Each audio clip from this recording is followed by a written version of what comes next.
ओम श्री बृहस्पति नमः।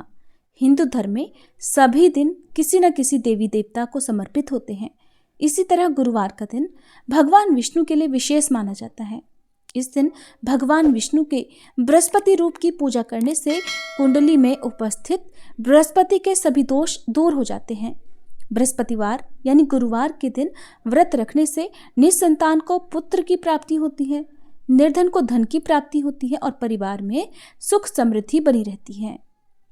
भक्तजनों, बृहस्पतिवार के दिन जो भी भक्त सच्चे मन से, प्रसन्न मन से, पूर्ण श्रद्धा भक्ति भाव से बृहस्पति देवता की कथा सुनता है अथवा पढ़ता है और दूसरों को सुनाता है, बृहस्पति देव उनकी सभी मनोकामनाएं पूर्ण करते हैं। आज की इस वीडियो में आप सुनने वाले हैं बृहस्पति देवता की कथा। उससे पहले जानिए बहुत ही आसान गुरुवार यानी बृहस्पतिवार व्रत की पूजा विधि। बृहस्पतिवार के दिन सूर्योदय से पहले उठकर स्नान करना चाहिए। इस दिन पीले रंग का विशेष महत्व है, तो पीले वस्त्र धारण करें, भगवान विष्णु का ध्यान करें और व्रत का संकल्प लें। भगवान विष्णु को चंदन लगाएं, पीले पुष्प अर्पित करें। भगवान विष्णु को गुड़ या चने की दाल का भोग लगाएं। आप पीले रंग की मिठाई या पीले फलों का भी भोग लगा सकते हैं। भगवान विष्णु के मंत्रों का जाप करें, श्री विष्णु सहस्त्र नाम का पाठ करें, श्री विष्णु चालीसा पढ़ें और बृहस्पति देव का भी ध्यान करें। गुरु मंत्रों या बृहस्पति देव के मंत्रों का जाप करें। भगवान विष्णु और बृहस्पति देव की आरती उतारें। केले के पेड़ में श्री हरि और बृहस्पति देव का वास होता है। इस दिन केले के पेड़ की पूजा करके केले का दान भी करें। शाम के समय फलाहार के साथ व्रत का पारण करें। व्रती को आज के दिन केले का सेवन नहीं करना चाहिए और भोजन में या फलाहार में भी पीली वस्तुओं का ही सेवन करना चाहिए।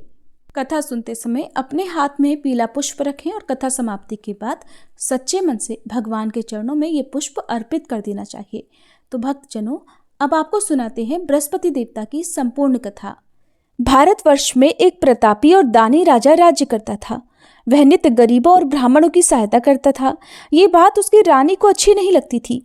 वो न ही गरीबों को दान देती और न ही भगवान का पूजन करती थी और राजा को भी दान देने से मना किया करती थी। एक दिन राजा शिकार खेलने वन को गए हुए थे, तो रानी महल में अकेली थी।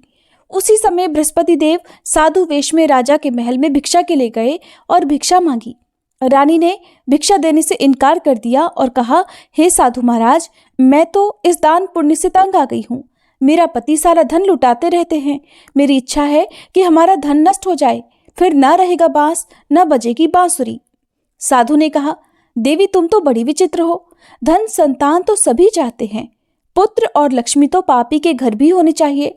यदि तुम्हारे पास अधिक धन है तो भूखों को भोजन दो, प्यासों के लिए प्याऊ बनवाओ, मुसाफिरों के लिए धर्मशालाएं खुलवाओ। जो निर्धन अपनी कुमारी कन्याओं का विवाह नहीं कर सकते, उनका विवाह करा दो। ऐसे और कई काम हैं जिनके करने से तुम्हारा यश लोक परलोक में फैलेगा। परंतु रानी पर उपदेश का कोई प्रभाव न पड़ा। कहने लगी, महाराज आप मुझे कुछ मत समझाइए। मैं ऐसा धन नहीं चाहती जो हर जगह बांटती फिरूं। साधु ने उत्तर दिया कि यदि तुम्हारी ऐसी इच्छा है तो तथास्तु। तुम ऐसा करना कि बृहस्पतिवार को घर लीपकर पीली मिट्टी से अपना सिर धोकर स्नान करना, भट्टी चढ़ाकर कपड़े धोना। ऐसा करने से आपका सारा धन नष्ट हो जाएगा। इतना कहकर वह साधु महाराज वहां से आलोप हो गए। साधु के कहे अनुसार बातों को पूरा करते करते रानी को केवल 3 बृहस्पतिवार ही बीते थे कि उसकी समस्त धन संपत्ति नष्ट हो गई। अब भोजन के लिए राजा का परिवार तरसने लगा। तब एक दिन राजा ने रानी से कहा, हे रानी, तुम यहीं रहो, मैं दूसरे देश को जाता हूँ, क्योंकि यहाँ पर सभी लोग मुझे जानते हैं, इसलिए मैं कोई छोटा काम नहीं कर सकता। ऐसा कहकर राजा परदेश चला गया। वहां वह जंगल से लकड़ी काट कर लाता और शहर में बेचता। इस तरह से वह अपना जीवन व्यतीत करने लगा। इधर राजा के परदेश जाते ही रानी और दासी दुखी रहने लगी। एक बार जब रानी और दासी को 7 दिन तक बिना भोजन के रहना पड़ा, तो रानी ने अपनी दासी से कहा, हे दासी, पास ही के नगर में मेरी बहन रहती है, वह बड़ी धनवान है। तू उसके पास जा और कुछ ले आ, ताकि थोड़ी बहुत गुजर बसर हो जाए। दासी रानी की बहन के पास गई। उस दिन गुरुवार था और रानी की बहन उस समय बृहस्पतिवार व्रत की कथा सुन रही थी। दासी ने रानी की बहन को अपनी रानी का संदेश दिया, लेकिन रानी की बहन ने कोई उत्तर नहीं दिया। जब दासी को रानी की बहन से कोई उत्तर नहीं मिला तब वह बहुत दुखी हुई। उसे क्रोध भी आया। दासी ने वापस आकर रानी को सारी बात बता दी। सुनकर रानी ने अपने भाग्य को कोसा। उधर रानी की बड़ी बहन ने सोचा कि मेरी बहन की दासी आई थी, परंतु मैं उससे नहीं बोली, इससे वह बहुत दुखी हुई होगी। कथा सुनकर और पूजन समाप्त करके वह अपनी बहन के घर आई और कहने लगी, हे बहन, मैं बृहस्पतिवार का व्रत कर रही थी। तुम्हारी दासी मेरे घर आई थी, परंतु जब तक कथा होती है तब तक न तो उठते हैं और न ही बोलते हैं, इसलिए मैं नहीं बोली। कहो दासी क्यों गई थी? रानी बोली, बहन तुमसे क्या छुपाऊं, हमारे घर में खाने तक को अनाज नहीं था। ऐसा कहते कहते रानी की आंखें भर आई। उसने दासी समेत पिछले 7 दिनों से भूखे रहने की बात अपनी बहन को विस्तार पूर्वक सुना दी। रानी की बहन बोली, देखो बहन, भगवान बृहस्पति देव सबकी मनोकामना पूर्ण करते हैं। देखो शायद तुम्हारे घर में अनाज रखा हो। पहले तो रानी को विश्वास नहीं हुआ, पर बहन के आग्रह करने पर उसने अपनी दासी को घर के अंदर भेजा तो उसे सचमुच अनाज से भरा हुआ एक घड़ा मिल गया। ये देखकर दासी को बड़ी हैरानी हुई। दासी रानी से कहने लगी, हे रानी, जब हमको भोजन नहीं मिलता तो हम व्रत ही तो करते हैं, इसलिए क्यों ना इनसे व्रत की कथा और विधि पूछ ली जाए ताकि हम भी व्रत कर सके। तब रानी ने अपनी बहन से बृहस्पतिवार व्रत के बारे में पूछा। उसकी बहन ने बताया, बृहस्पतिवार के व्रत में चने की दाल और मुनक्का से विष्णु भगवान का केले की जड़ में पूजन करें, दीपक जलाएं, व्रत कथा सुने और पीला भोजन ही करें। इससे बृहस्पति देव प्रसन्न होते हैं। व्रत और पूजन विधि बताकर रानी की बहन अपने घर को लौट गई। 7 दिन के बाद जब गुरुवार आया तो रानी और दासी ने व्रत रखा। घुड़साल में जाकर चना और गुड़ लेकर आई, फिर उससे केले की जड़ तथा विष्णु भगवान का पूजन किया। अब पीला भोजन कहाँ से आए, इस बात को लेकर दोनों बहुत दुखी थे। क्योंकि उन्होंने व्रत रखा था, इसलिए बृहस्पति देव उनसे प्रसन्न थे। इसलिए वे एक साधारण व्यक्ति का रूप धारण कर 2 थालों में सुंदर पीला भोजन दासी को दे गए। भोजन पाकर दासी प्रसन्न हुई और फिर रानी के साथ मिलकर भोजन ग्रहण किया। उसके बाद वे सभी गुरुवार को व्रत और पूजन करने लगी। बृहस्पति भगवान की कृपा से उनके पास फिर से धन संपत्ति आ गई, परंतु रानी फिर से पहले की तरह आलस्य करने लगी।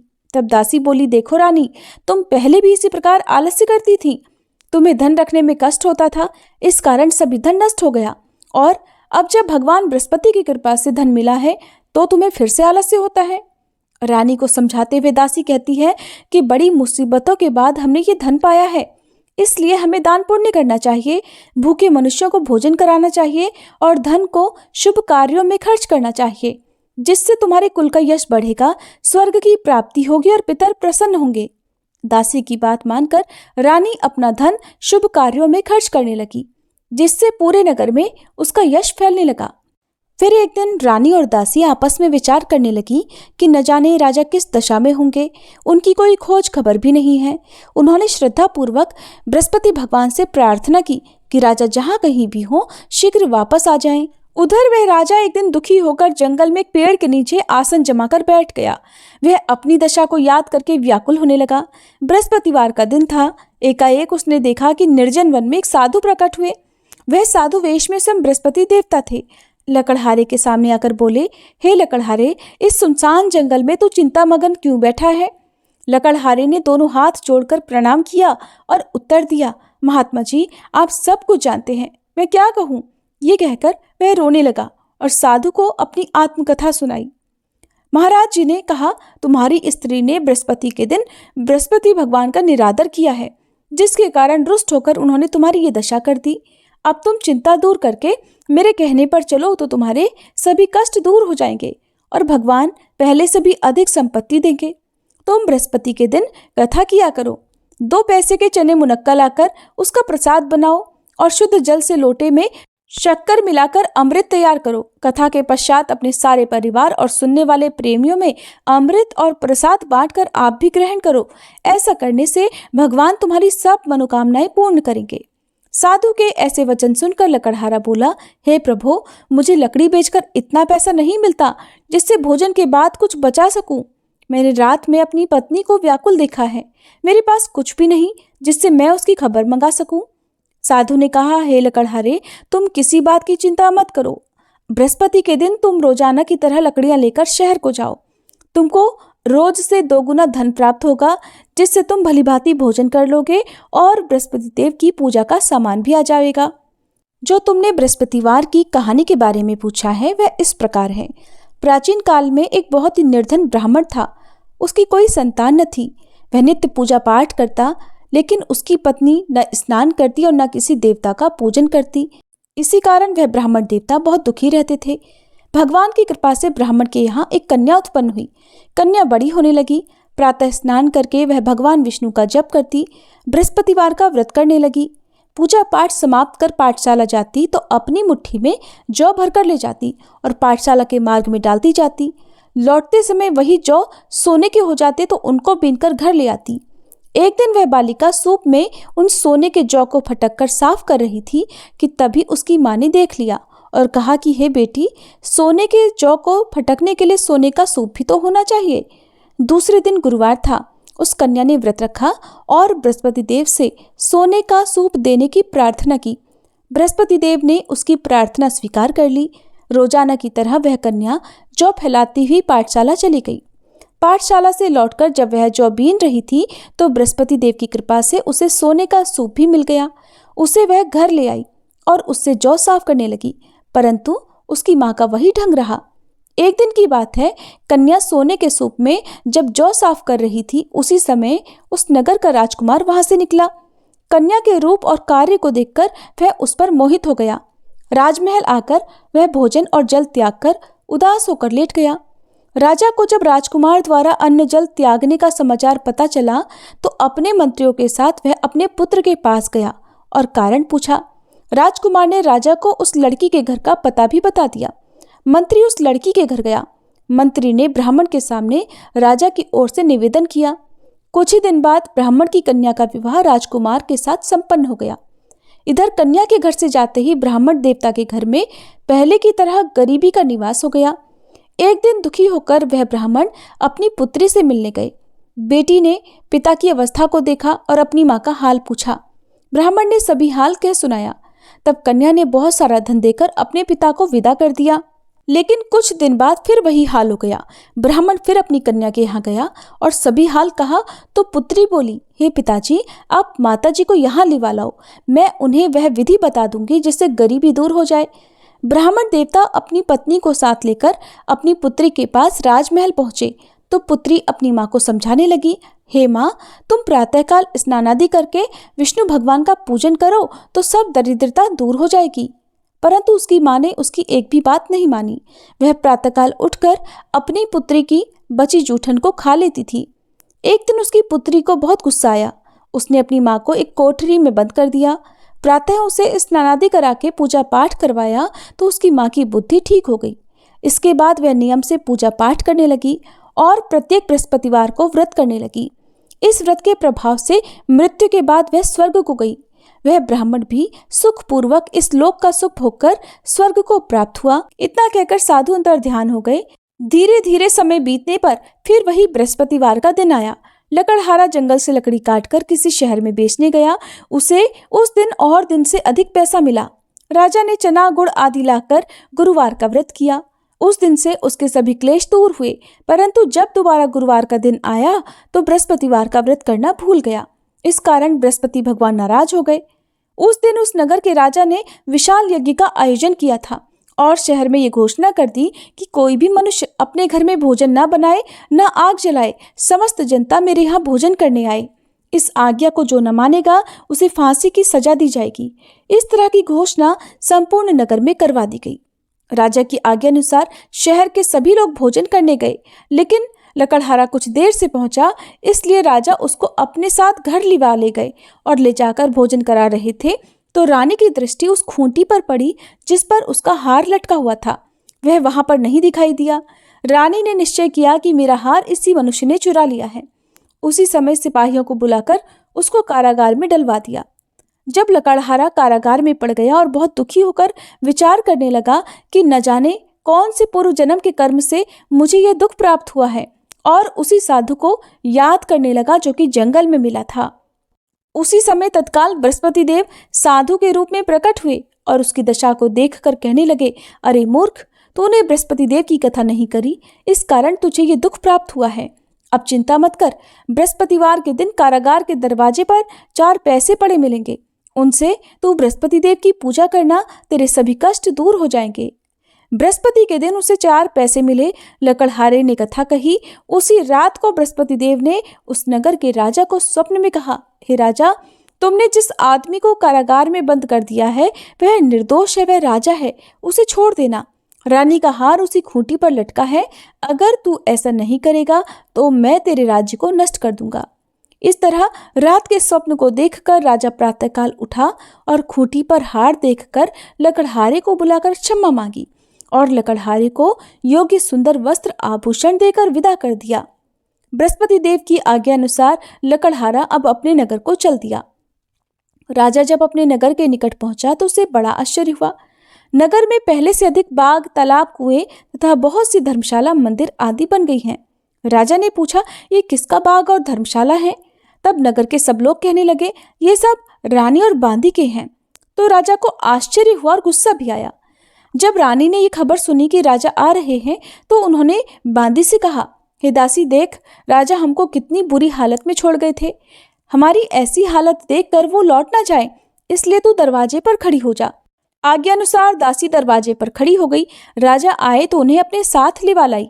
तब राजा ने क्रोध करके अपनी रानी से पूछा कि ये धन तुम्हें कैसे प्राप्त हुआ है? तब उन्होंने कहा, हमें ये सब धन बृहस्पति देव के इस व्रत के प्रभाव से प्राप्त हुआ है।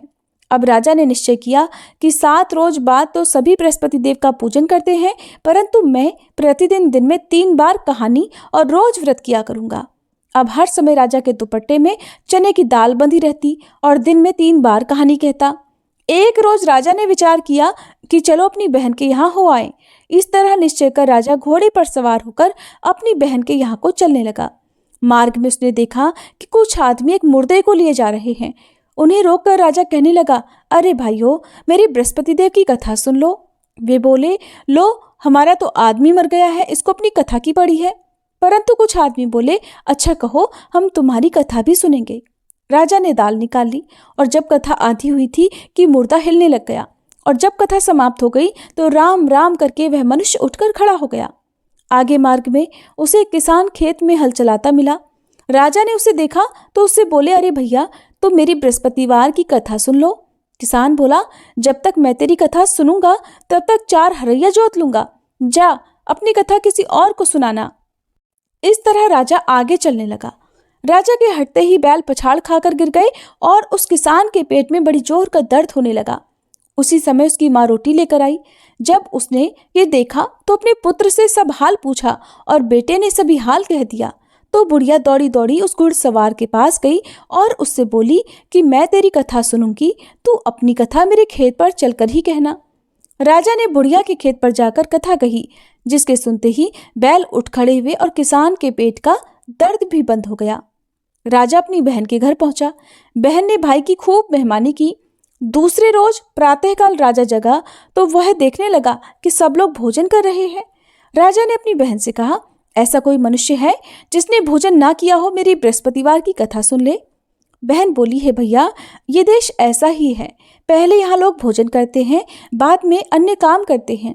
अगर कोई पड़ोस में हो तो देखाऊं। वो ऐसा कहकर देखने चली गई, परंतु उसे ऐसा कोई व्यक्ति नहीं मिला जिसने भोजन ना किया हो। अतः वह एक कुम्हार के घर गई जिसका लड़का बीमार था। उसे मालूम हुआ कि उनके यहाँ 3 रोज से किसी ने भोजन नहीं किया है। रानी ने अपने भाई की कथा सुनने के लिए कुम्हार से कहा। वह तैयार हो गया।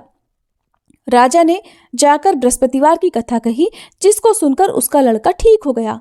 अब तो राजा की प्रशंसा होने लगी। एक दिन राजा ने अपनी बहन से कहा, हे बहन, अब हम अपने घर को जाएंगे, तुम भी तैयार हो जाओ। राजा की बहन ने अपनी सास से कहा। सास ने कहा, हाँ चली जा, परंतु अपने लड़कों को मत ले जाना, क्योंकि तेरे भाई के कोई संतान नहीं है। बहन ने अपने भैया से कहा, हे भैया, मैं तो चलूंगी, पर कोई बालक नहीं जाएगा। राजा बोला, जब कोई बालक नहीं जाएगा तब तुम भी जाकर क्या करोगी? बड़े दुखी मन से राजा अपने नगर को लौट आया। राजा ने अपनी रानी से कहा, हम निर्वंशी राजा हैं, हमारा मुंह देखने का धर्म नहीं है और कुछ भोजन आदि नहीं किया। रानी बोली, हे प्रभु, बृहस्पति देव ने हमें सब कुछ दिया है, वह हमें संतान अवश्य देंगे। उसी रात को बृहस्पति देव ने राजा से स्वप्न में कहा, हे राजा, उठ, सभी सोच त्याग दे, तेरी रानी गर्भ से है। राजा को ये बात सुनकर बड़ी खुशी हुई।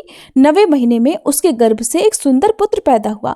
तब राजा बोला, हे रानी, स्त्री बिना भोजन के रह सकती है पर बिना कहे नहीं रह सकती। जब मेरी बहन आए तब तुम मुझसे कुछ मत कहना। रानी ने सुनकर हाँ कर दिया। जब राजा की बहन ने ये शुभ समाचार सुना तो वह बहुत खुश हुई और बधाई लेकर अपने भाई के यहाँ आई। तभी रानी ने कहा, घोड़ा चढ़कर तो नहीं आई, गधा चढ़ी आई।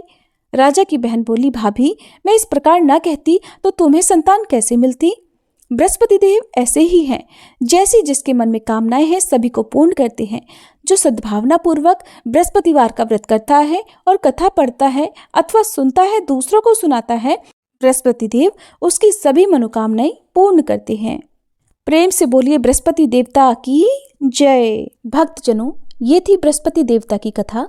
वीडियो को लाइक करने के साथ ही कमेंट बॉक्स में बृहस्पति देवता की जय लिखना मत भूलिएगा।